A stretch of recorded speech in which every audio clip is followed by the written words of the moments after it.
Assalamualaikum warahmatullahi wabarakatuh. Semangat, selamat pagi teman-teman mahasiswa semuanya. Baik, di akuntansi manajemen pertemuan ke-10 kita akan bahas masalah harga transfer atau transfer pricing. Oke, kita lihat dulu ya. Di perusahaan itu ada namanya SPM, Sistem Pengendalian Manajemen. Apa itu? Itu adalah anggota organisasi yang digunakan oleh manajer untuk mempengaruhi anggota organisasi yang lain guna melaksanakan strategi perusahaan secara efektif dan efisien. Nah, dalam definisi ini ada 3 kata penting di SPM. Bagaimana bisa menciptakan sistem yang baik, yang bagus, dapat mengendalikan seluruh sumber daya yang ada di perusahaan, kemudian untuk mencapai efektivitas dan efisiensi. Nah, ini tugas dan tujuan utama SPM, Sistem Pengendalian Manajemen. Kemudian kalau kita lihat strukturnya SPM itu ya, dimulai dari struktur sistem pengendalian. Sistem pengendalian ada struktur dan ada proses ya. Struktur ini terdiri dari adanya pembentukan pusat-pusat pertanggungjawaban, kemudian ada ukuran untuk menilai prestasi dari setiap pusat pertanggungjawaban. Nah, kemudian proses untuk merancang SPM ini mulai dari menyusun program ya, biasanya disusun di awal ya. Kemudian menyusun anggaran, program ini kaitannya dengan aktivitas, anggaran kaitannya dengan biaya yang menyertai aktivitas.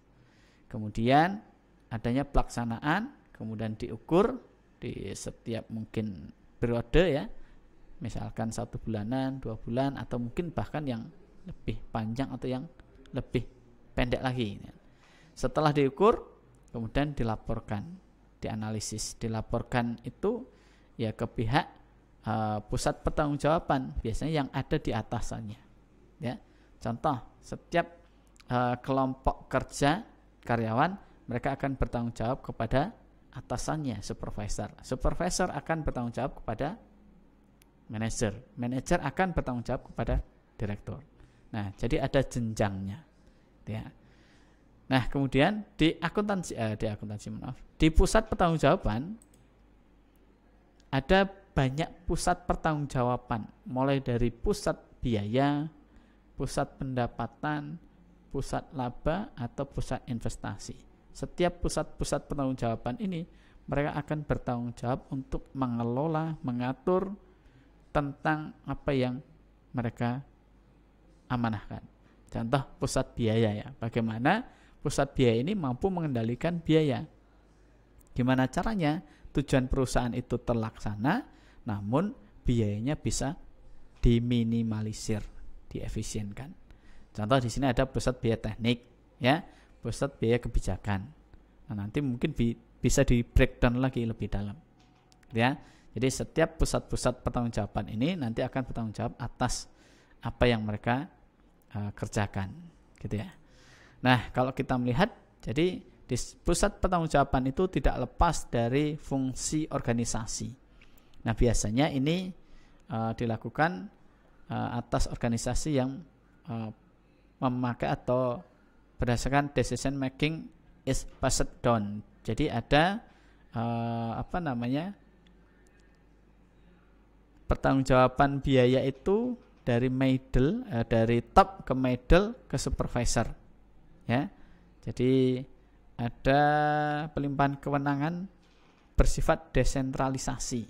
Jadi dari pejabat paling tinggi di sini ada top management, kemudian diberikan wewenang untuk melakukan atau melaksanakan program ke middle management, dari middle management kemudian turun lagi ke supervisor. Supervisor lagi nanti turun sampai ke pelaksana atau karyawan lah ya. Tuh. Jadi di setiap pusat pertanggungjawaban itu bisa jadi nanti muncul namanya transfer pricing. Apa itu? Transfer pricing adalah suatu harga jual khusus yang dipakai dalam pertukaran antar divisional untuk mencatat pendapatan divisi penjualan atau dan biaya divisi pembelian. Jadi karena adanya pusat pertanggungjawaban tadi, setiap pusat mereka akan mengendalikan biayanya masing-masing, ya, mengendalikan biayanya, mengendalikan labanya, sehingga mereka akan bagaimana juga sangat memperhitungkan setiap kali ada pengeluaran ataupun pendapatan. Nah, di sini sampai ada namanya transfer pricing. Jadi setiap transaksi antar divisi itu bahkan dicatat dalam laporan keuangan. Ini namanya transfer pricing. Nah, penentuan harga transfer ini berkaitan dengan harga yang dibebankan dalam satu transfer barang jasa antar dua divisi dalam satu perusahaan. Contohnya misalkan ya, nah perusahaan manufaktur mereka punya life cycle dari bahan baku mungkin tambang atau mungkin dari pertanian, ya ini dikelola oleh divisi penambangan, kemudian dialihkan setelah mulai dari misalkan produk kapas ya, dari kapas ditanam, kemudian dipanen sampai bahan baku kapas itu sudah siap, kemudian dijual ke divisi pengolahan. Kapas itu akan diolah menjadi benang, ya, benang diolah lagi menjadi kain, kan? Ini divisi pengolahan. Nah, divisi pengolahan mereka mengolah bahan baku dari kapas menjadi kain.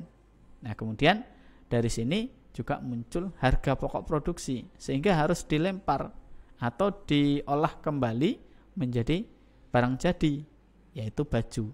Nah, di sini ada divisi manufaktur, mengolah kain menjadi baju. Nah, divisi manufaktur juga nggak mau rugi ya.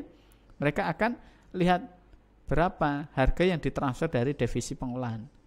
Sama halnya dengan divisi pengolahan, mereka akan lihat berapa harga yang ditransfer dari divisi penambangan.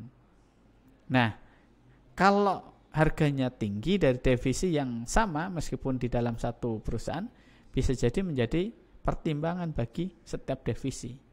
Loh, di luar misalkan kok lebih murah, kan? Lebih murah, kenapa nggak ambil dari luar perusahaan, gitu. Nah, setiap transfer barang, bahan ataupun apapun itu nanti ada namanya transfer pricing, ada harga yang seharusnya mengikutinya, gitu ya. Nah, dilihat ya, dari desentralisasi pendelegasian kebebasan wewenang untuk mengambil keputusan kepada departemen divisi yang lebih rendah dalam satu perusahaan. Ini bisa jadi bentuk desentralisasinya adalah fungsi, daerah, atau laba.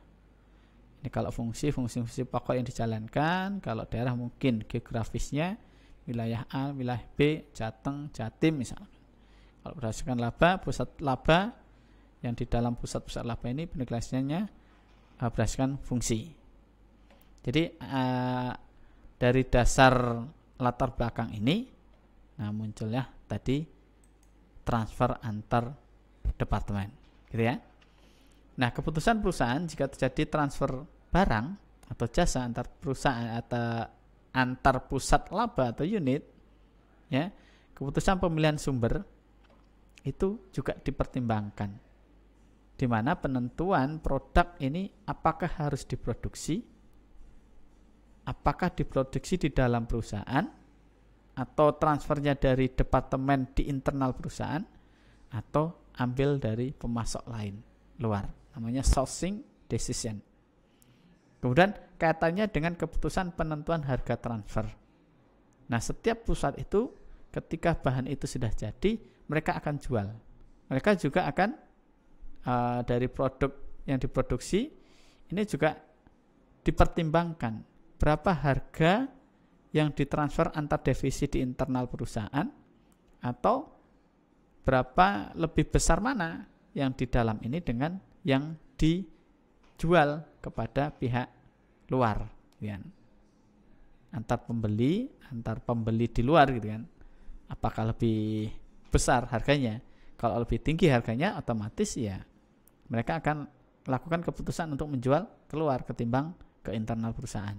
Walaupun internal tapi beda divisi ya, tetapi harganya lebih murah, kan itu. Nah, untuk metode menentukan harga transfer ini ada dua. Harga transfer atas dasar biaya, cost based transfer price. Ini ada full costing, variable costing, dan activity based costing. Sedangkan yang kedua ada harga transfer atas dasar harga pasar, market based transfer pricing. Nah, tergantung apakah dilihat dari semua biaya yang menyertai, mulai dari bahan baku, tenaga kerja, kemudian biaya overhead pabrik, atau dilihat dari activity based costingnya, ya, atau dihargai dengan harga pasar aja lah misalkan. Nah, ini selain dua ini juga ada metode yang lain ya. Ada metode negosiasi atau metode arbitrase. Biasanya ini ada komunikasi di antara dua belah pihak sehingga semuanya bisa diuntungkan.